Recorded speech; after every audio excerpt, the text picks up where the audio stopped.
My crush rejected me 100 times, but when she find out my true identity she regretted it immediately. Chapter 9. Aline Friend's House. Everyone is the living room watching TV and Aline enter and throw her purse on the floor and sit down on the couch while tears rolling down on her cheeks.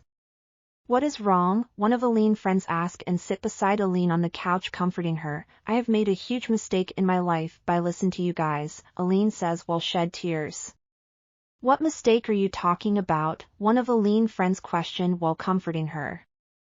I lose Brian, he is about to get married to Lydia. I could have been the one marrying to that wealth family if I didn't listen to your advices back then and treat Brian like rag, Aline says.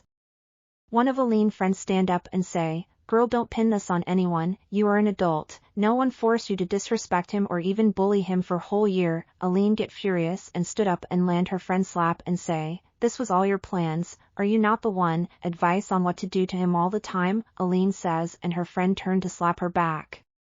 Aline and her friend engaged in fight, pulling each other's hair like crazy, and the other two friends separate them. In Lydia company, Lydia is in her office working on some files and her assistant knock on the door and Lydia say come in.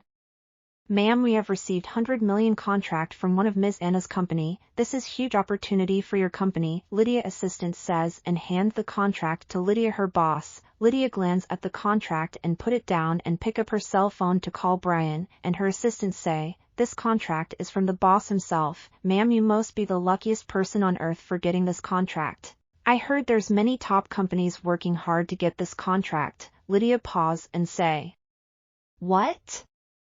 You mean this is the Royal Diamond contract? And her assistant nod yes. Lydia grabbed the contract quickly and flipped through it in shock, and say Brian doesn't have to do this. To be continue.